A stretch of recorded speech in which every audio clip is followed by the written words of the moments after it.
That's my daughter." The room froze as the billionaire owner stepped forward, his voice calm, but cutting through the noise like thunder. "What just happened? Where in the world are you watching from today? Los Angeles, Accra, Toronto? Drop your city in the comments below."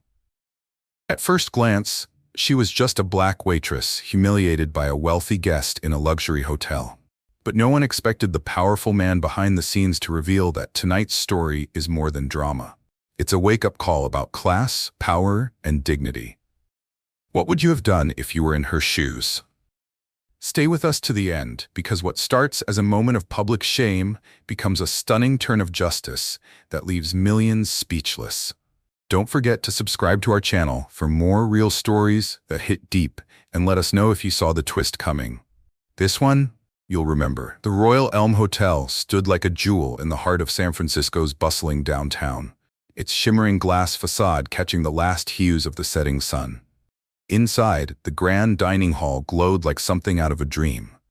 Gold light spilled from chandeliers that hung like constellations above the polished marble floor, casting star-like reflections on the crystal stemware below. The air smelled of aged wine, white truffle, and polished opulence. It was the kind of place where everything gleamed, where time moved a little slower, and every whisper carried the weight of money. But amid the glitter and the clinking glasses, there moved a figure who didn't belong to the world of designer gowns and investment portfolios, yet belonged more than any of them would ever know. Layla Harris weaved between the tables like a dancer trained in silence and precision. Though a faint limp, a remnant of an old track injury, made each shift a quiet battle. At just 23, she bore herself with the calm grace of someone much older. Her deep mahogany skin caught the warm chandelier light like velvet, and her dark eyes, though tired, sparkled with quiet fire. She wore the hotel's black and white server uniform with dignity, though it clung to her from a long, exhausting double shift. Her flats pinched her heels and every step ached, but she never let it show. The five-star reputation of Royal Elm demanded perfection, and Layla delivered it tray after tray, smile after smile. She wasn't invisible, but to most guests she might as well have been. Except they noticed her beauty. They always did. What no one noticed, what no one could have guessed, was that Layla didn't need this job. She didn't need the modest paycheck or the aching feet or the long nights wiping up rich people's messes. She was the daughter of Carter Harris, a billionaire real estate mogul whose empire stretched up the West Coast like a spine of glass and steel. She had never bragged about it, never slipped up, not once to the staff. She was simply Layla, the one who always took the late shift without complaint, who covered for sick coworkers, who never cut corners. She had insisted on using her mother's last name, had begged her father not to interfere, and though Carter had winced at the thought of his daughter lifting heavy trays and bowing to people who would never know her worth, he had respected her wish with one condition. He would always be nearby, just in case, watching from the shadows. Layla didn't do this to prove a point to anyone else. It wasn't a rebellion, it was a revelation. She wanted to understand the world without filters. She wanted to feel how people treated someone they didn't think mattered. She wanted to earn something. Her hands, though manicured, were used to work. Her heart, though full of dreams, was grounded in purpose. So tonight, like every other, she moved among the elite. Her smile steady, her posture upright, her pride buried deep beneath her professionalism. Across the room, a quartet played soft jazz, barely audible beneath the low hum of conversation and the occasional laugh too loud to belong in a room like this. Layla approached table 14, where a silver-haired couple nodded approvingly at the amused booth she had just delivered. "Exquisite," the woman said, dabbing the corner of her mouth with a linen. "Tell the chef, won't you?" Layla bowed slightly and promised she would. Moments like these made the night bearable. Small acts of kindness, rare as they were, still, they never pierced the veil of distance. She was always the girl, or young lady, or worse, you. Never Layla. Back in the service station, she refilled glasses with the practiced rhythm of someone who had learned to move without thought. Her colleague Malik passed behind her with a wink. "Almost done," he whispered. "Still got 2 hours." She replied, then smiled. "But who's counting?" The banter helped. It reminded her she wasn't alone, and yet, Even with friendly faces around, there was a solitude to the role. An invisible line drawn between the served and the serving. Layla knew it better than anyone. She had lived on both sides. The clock ticked toward 8 p.m. The pace quickened. New reservations were coming in, some names familiar. Local celebrities, influencers, hedge fund heirs. Layla checked the seating chart again, wiping a smudge from her apron. Her next table was in the east corner, one often reserved for VIPs. A flicker of anticipation passed through her, not because of who she would serve, but because of how she would serve them. To her, every table was a stage, every gesture a chance to perfect her craft. She lived in the details, how the silverware aligned, how the glass caught the light, how to set down a dish without a sound. And then the energy in the room shifted, subtle, like a temperature change. The host at the entrance straightened. A murmur ran through the nearby staff. Layla turned and saw her, a tall blonde in a sculpted emerald dress, diamonds glinting at her throat, heels clicking against the marble like a slow drum roll. Madison Kerr, a name Layla recognized from magazines and whispered gossip, influencer, socialite, trouble. Her reputation preceded her. A trail of rudeness, privilege, and headlines that were more spectacle than substance. She didn't walk into a room. She arrived like she owned it. Madison barely acknowledged the host as she was guided to the prime table in the east corner. She sat, crossed her legs with precision, and pulled out her phone before the chair had even settled. Her fingers tapped the screen, her eyes never lifting. Layla inhaled quietly, steadied her tray, and walked toward the table. This was just another guest, she told herself. Another order, another moment to do her job with pride.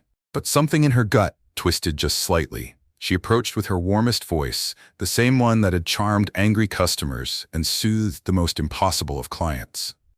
"Good evening, ma'am. Welcome to Royal Elm. May I get you started with something to drink?"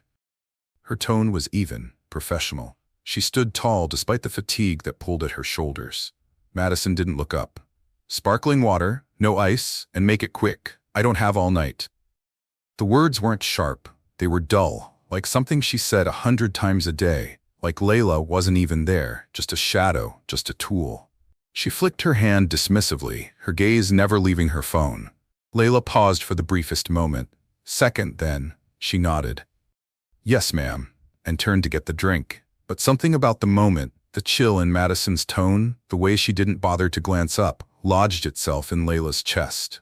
It was subtle, but it was there. The same reminder that echoed in rooms like this every night. No matter how perfectly you play your role, some people only see the uniform, not the woman wearing it. And as the jazz played on and the wine poured and the laughter swirled beneath the chandeliers, Layla carried a single glass of sparkling water back to table 14, unaware that within the next few minutes, everything would shift. Not just for her, but for everyone. Watching, Madison Kerr sat like a statue sculpted out of entitlement, her posture perfect, her fingers tapping out silent commands to her digital kingdom. The soft glow of her phone screen illuminated her sharp cheekbones, and her diamond necklace sparkled with every minor tilt of her head, catching the chandelier's light as if demanding applause. She didn't look up. She didn't have to. In her mind, the world, this hotel, this dining hall, the very air around her, existed solely to accommodate her presence. She wasn't rude, she was dismissive, the kind of dismissive that didn't need words, because her silence shouted louder. Layla approached with steady hands and quiet grace, balancing a silver tray with a single glass of sparkling water, condensation tracing lazy lines down the side. Layla reached the table and gently placed the drink down on the linen cloth, aligning it just to the right of Madison's untouched cutlery. "Here you are, ma'am," she said softly, her voice calm, practiced. But just as she was about to step back, Madison's eyes, still glued to her phone, reached out to grab the glass without looking. Her hand knocked the rim. In a flash, the water toppled. A cold splash hit the table, ran across the polished surface, and cascaded onto Layla's front. Her blouse clung instantly to her skin. A collective gasp rose from nearby tables, like the sharp inhale before thunder. The jazz band faltered for a second, just a half beat, but enough to mark the shift. Madison blinked, finally looking up. Her blue eyes narrowed, not with concern but with irritation, as though she were the one inconvenienced. "Oh, for heaven's sake," she barked, her voice slicing clean through the buzz of the room. "Can't you do anything right?" The words landed like a slap. Heads turned. A woman in pearls at the next table paused with her fork halfway to her mouth. A man across the room lowered his wine glass, brow furrowed. Layla froze, her hands wet, her chest damp and stinging from the sudden cold. But more than the physical discomfort was the weight of every eye now on her, the heat of humiliation rising fast under her skin. Still, she kept her voice level. "I'm very sorry, ma'am. Let me get you another." Madison raised her hand as if to swat the apology away. "Do they hire just anyone here?" she said with a sneer, leaning back in her chair. "Honestly, you're a walking disaster. I come to this hotel for excellence, not incompetence." Her voice rang out, full of exaggerated exasperation, carefully projected for maximum audience impact, and she was getting one. A few guests looked away awkwardly, pretending not to hear. Others didn't bother. One young woman discreetly tilted her phone camera app open. Layla knelt slightly, dabbing at the spill with a napkin from the bread plate, her movements mechanical, her face composed. "I'll clean this up right away," she said, eyes down, not because she was ashamed, but because she refused to meet the gaze of someone who enjoyed cruelty. "And I'll have a fresh glass brought over, no charge." Madison laughed, a sharp, delighted sound loud enough to cut across the murmurs. "Oh, how generous of you, on the house, as if that makes up for your mess. Sweetheart, girls like you don't belong in places like this. You're clearly out of your depth. Stick to fast food or, what's the word, basic service." She tilted her head, mock sympathy in her eyes. "This place is above your level." The insult wasn't loud, but it was razor sharp, and it sliced clean through Layla's restraint. She didn't flinch, she didn't argue. She simply rose slowly, standing in her damp uniform with dignity radiating from every pore. Her eyes met Madison's, calm, clear, and far more powerful than rage. "Yes, ma'am. I'll have that drink replaced right away," she repeated, and she turned, walking back toward the kitchen. But Madison wasn't done. She reached for the glass of red wine that had just been placed on her table. With a calculated flick of her wrist, she hurled it toward Layla's retreating back. The stemware clinked sharply as it hit the floor, the wine exploding across Layla's shirt and skirt like blood on snow. A collective groan rose from the room. Someone audibly gasped. The wine ran in crimson rivulets down her back, soaking into the hem of her apron, staining the pristine marble tiles beneath her. Madison burst into laughter, a high-pitched, delighted cackle. "Maybe that will teach you to pay attention," she called out, still seated, still smirking. Her voice echoed, triumphant, daring anyone to challenge her. Layla stopped in place. Her hands trembled, not from fear and not entirely from shock, but from the sheer restraint it took to keep standing. Her breath caught in her throat. For a brief moment, she stared straight ahead, her back to Madison, the hum of the dining room swirling around her like static, and then she inhaled, deep, steady, and continued walking, head held high. No one could say she stormed off. She did not rush, she did not crumble. She carried her soaked uniform like armor. Back at her station, Malik stared at her, eyes wide. "What the hell just happened?" he whispered. But Layla said nothing. She just hung the soiled towel on the counter, shoulders square, and reached for a fresh cloth. Behind her, the kitchen door swung open, and someone muttered, "Man, that woman's sick in the head." Phones buzzed. Screens lit up. Someone was already uploading the video clip. In moments, it would be everywhere. Out in the dining hall, Madison returned to her seat, lips pursed in satisfaction, chatting with a friend who had just arrived. "Honestly," she said loud enough for half the room to hear, "some people just don't belong in places like this." She should be grateful she even had a job here. But something had shifted. The laughter that once echoed easily now felt out of place. The diners were watching, some in silence, some shaking their heads. A man near the window whispered to his wife, "That girl handled it better than I would have." And in the far corner behind a frosted glass partition, a tall man in a navy suit set down his drink, his silver-flecked brows furrowed as his eyes followed Layla's retreat. Because for the first time all night, Carter Harris wasn't focused on real estate contracts or expansion plans. He was watching something unfold. Something deeply personal, something infuriating. And as he reached into his jacket and called for the manager, the air shifted once more. The storm had begun. The wine still dripped from Layla's uniform as she stood by the service station, the back of her blouse clinging to her skin like a soaked second layer. Her fingers were curled into her palm, her knuckles pale, but her expression betrayed nothing. The sting wasn't from the cold wine or the acidic scent now staining her clothes. It was from the laughter, that high-pitched, triumphant sound Madison had let out after hurling the drink that was worse than the liquid itself. It wasn't a clumsy accident. It was a statement, a message to Layla and to everyone else watching.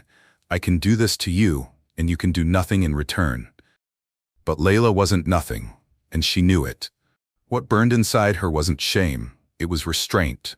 The kind of restraint to stand tall while someone tries to strip away your dignity in public.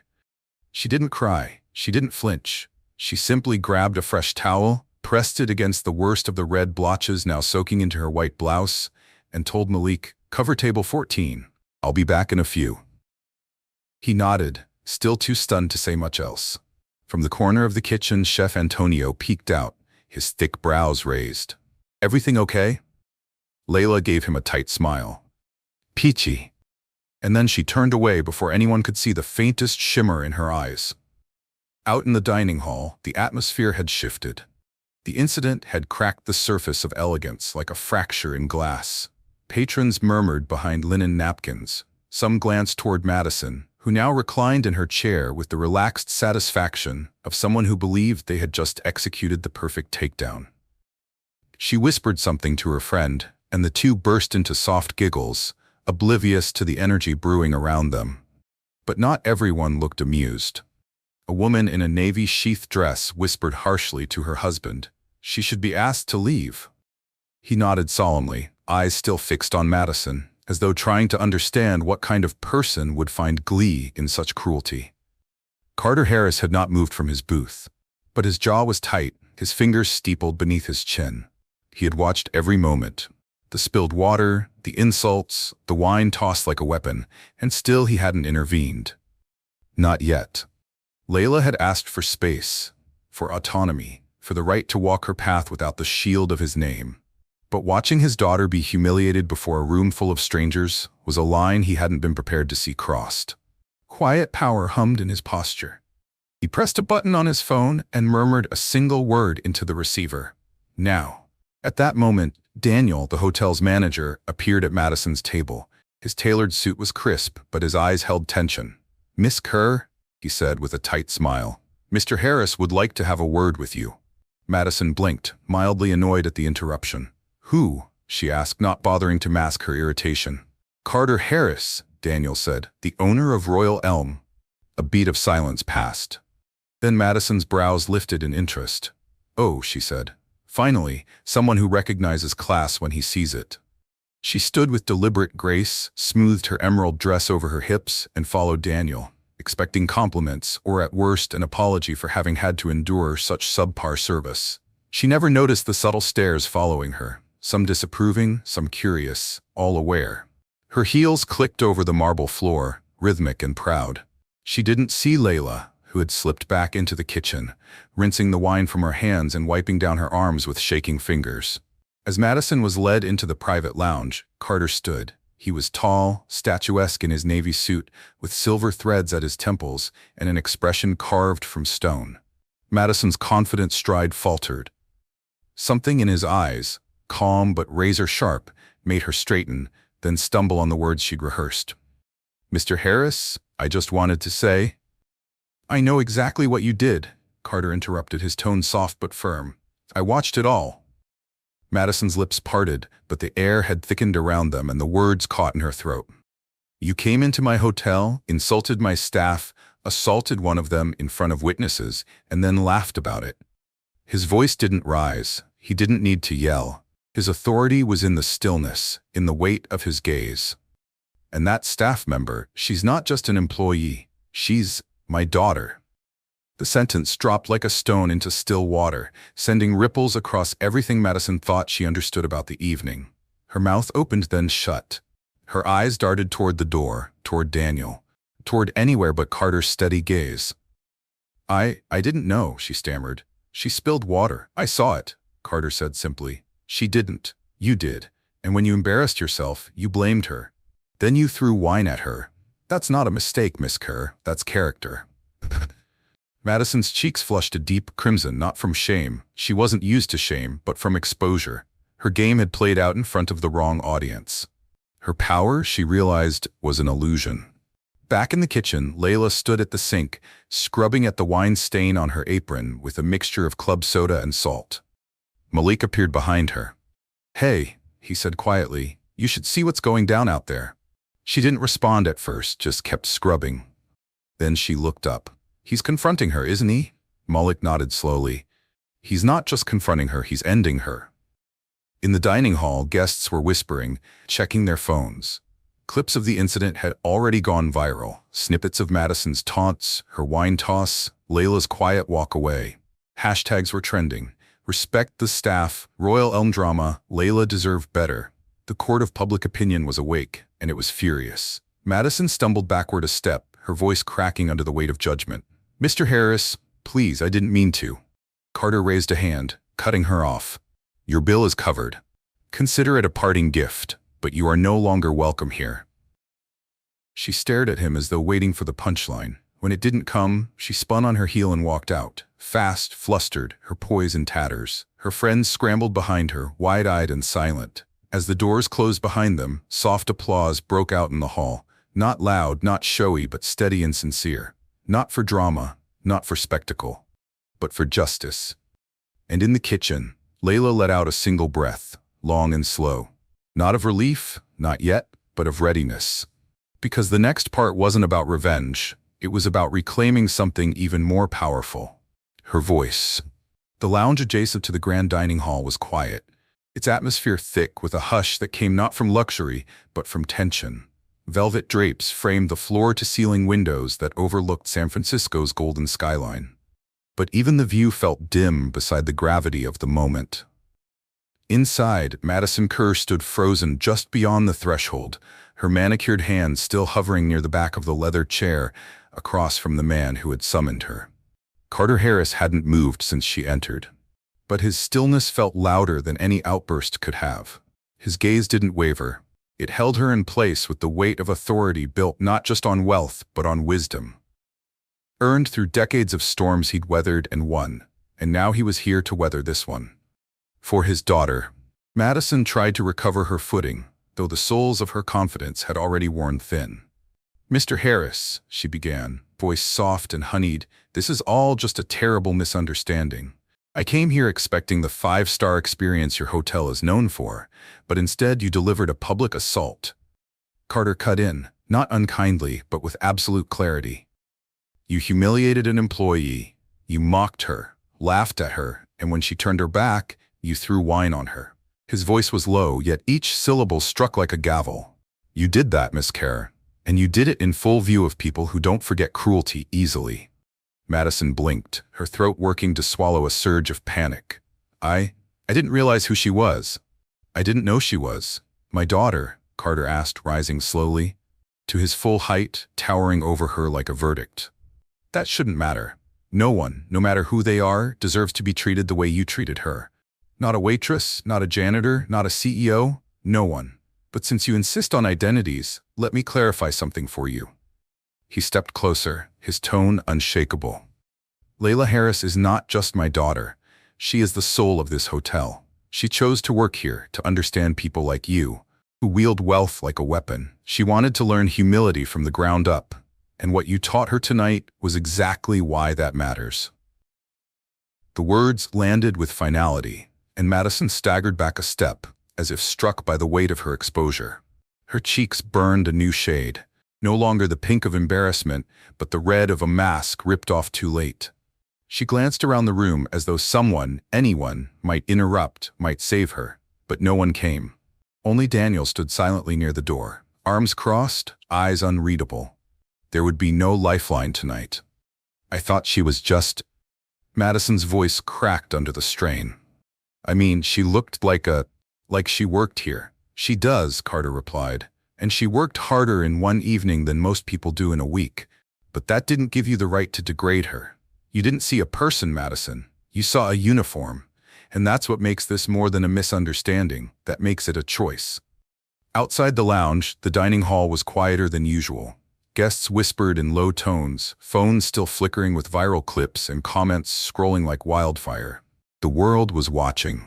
In a far corner, a waiter showed a guest a headline already surfacing on social media. Socialite drenches server in wine. Hotel owner steps in. Beneath it, screenshots of Madison's smirk, the splash of wine, and Layla's calm, dignified retreat were already being shared thousands of times a minute. Royal Elm, known for discretion, was now the stage for a public lesson in humanity. Back in the lounge, Carter stepped away, signaling to Daniel with a nod. Escort Miss Kerr from the premises. She is no longer welcome here. Madison's mouth opened, but nothing came out.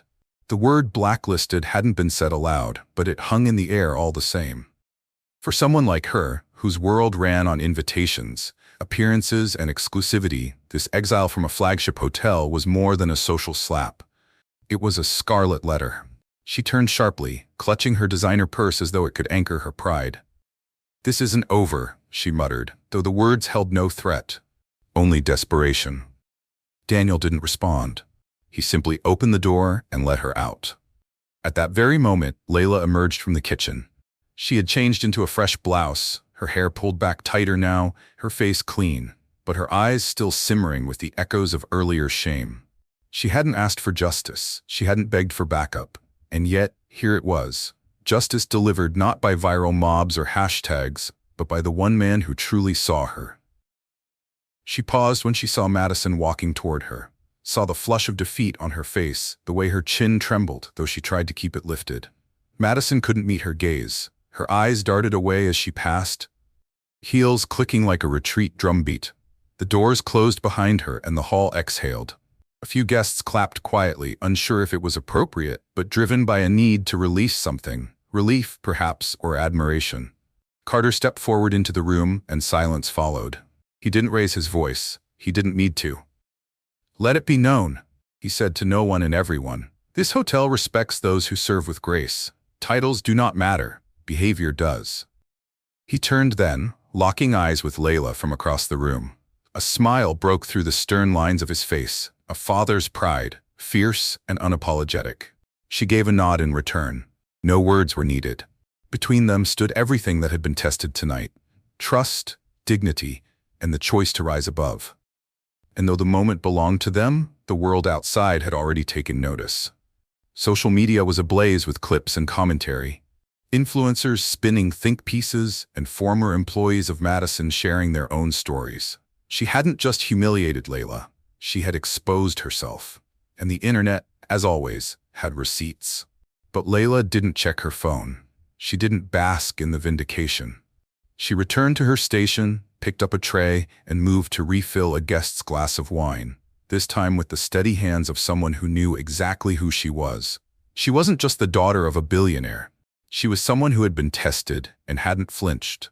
And now, under the same chandelier light that had seen her soaked in shame, she stood radiant, unwavering, and deeply, unapologetically human. By sunrise, Royal Elm's opulent halls had returned to their polished stillness. The clinking glasses, murmured gossip, and trailing echoes of the previous night had all faded into the polished marble and velvet drapes, except online. On social media, the storm was just beginning. A video taken by a diner, grainy but damning, had captured the entire humiliation of Layla Harris in under 90 seconds. The sound of Madison Kerr's voice, sharp and entitled, cut through the footage like a blade. "Maybe that'll teach you to pay attention," followed by the unmistakable splash of wine. The video had gone viral within hours. By the time Layla stepped into the staff entrance just after 9 that morning, it had racked up over 3 million views on X, TikTok, and YouTube combined.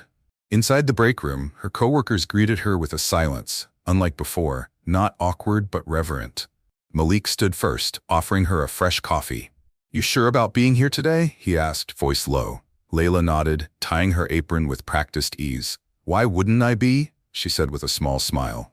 The uniform didn't change overnight. Neither did I. Her words were simple, but they settled over the room like a pledge. She wasn't here to revel in attention. She was here to work, as she always had. Yet the hotel was not the same. Guests now greeted her with newfound warmth, some with cautious respect, others with visible admiration. A middle-aged couple from Chicago stopped her mid-shift just to shake her hand. "We saw the video," the woman whispered, eyes shining. "You handled yourself with such grace. I hope our daughter grows up with your kind of strength." Layla smiled, thanked them, and moved on.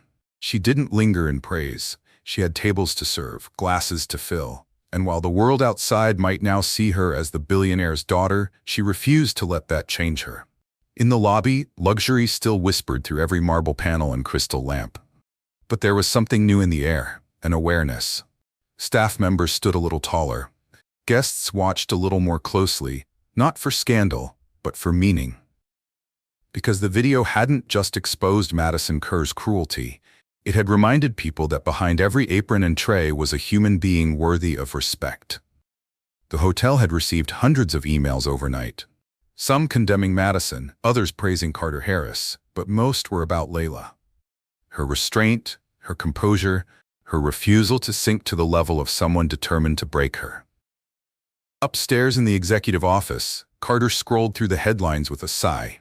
Socialite humiliates server, only to discover her father was the hotel's billionaire owner. Power meets grace, how one woman's dignity sparked a viral reckoning. He hadn't planned to speak to the press, but a statement had been released anyway, crafted carefully at Royal Elm. "We believe that dignity is not a luxury. It's a right. We stand by our staff, always." The words had been his, and he meant them. But what struck him more than any headline was what he saw when he checked the hotel cameras again. Layla walking through the dining hall, still working, still listening, still pouring coffee. She had faced a public shaming, been defended by a father she never asked to step in, and become the center of a media firestorm overnight. And yet, here she was, unchanged. Not a victim, not a spectacle, just a woman doing her job with unwavering grace. By early afternoon, the backlash against Madison had hit full force. Her Instagram went dark. Brand partnerships were quietly severed. A former assistant posted a thread recounting years of verbal abuse. A fashion label released a statement denouncing her behavior. The image she'd cultivated, polished, desirable, untouchable, crumbled beneath the weight of her own arrogance. Justice, it seemed, had gone digital. And yet Layla remained untouched by it. She didn't gloat, she didn't post a reaction or tweet a victory. She simply moved forward. When a guest tried to slip her a $100 tip with a wink and the words "for going viral," she politely declined. "I'm not a moment," she said. "I'm a person." That line would later be quoted across Twitter, praised as poetic, but to her it was just the truth. She had no interest in becoming a symbol of something she didn't believe in. Revenge. What mattered to her was the quiet kind of power, the kind that didn't require an audience. Later that evening, after the dinner rush, Layla stepped onto the balcony behind the service wing. The sky was strewn with the colors of a fading San Francisco sunset. Coral, gold, violet. She leaned on the railing, letting the breeze cool her skin. The air smelled faintly of salt and distant music. She thought about how easy it would have been to quit, to retreat into the safety that her father's name could offer. But that would have meant surrendering everything she was building. And she wasn't ready to do that. Not now. Not ever. Carter joined her quietly, standing beside her without speaking at first. After a moment, he said, "You didn't have to come in today." She glanced at him, then back at the horizon. "Yes, I did," she said, "because if I didn't, then she would have won." He nodded slowly, pride softening the tension in his brow. "The world's watching you now, you know." Layla smiled faintly. "Let them, as long as they see me for who I am." And that was the truth. She wasn't here for pity or fame or even redemption. She was here for herself, for the version of her who refused to be broken, who chose resilience over revenge, who believed that dignity wasn't something you were born with, it was something you fought to keep. And as the last rays of sunlight dipped below the skyline, Layla Harris stood tall in her uniform, wine stains long washed away, but her resolve etched deeper than ever. She didn't need to prove herself anymore. Not to Madison, not to strangers online, not even to her father. The world could say what it wanted. She knew who she was, and sometimes that was the most radical justice of all. Thank you for staying with us through this powerful story of dignity, justice, and quiet strength. What did you think about Layla's choice to keep showing up with grace, even when no one expected her to? We'd love to hear your thoughts. Drop a comment below and let us know where you're watching from. If this story moved you, don't forget to like, share it with someone who needs to hear it, and subscribe for more true-to-life tales that reveal the power of character. Until next time, thank you for watching, and remember, respect speaks louder than status.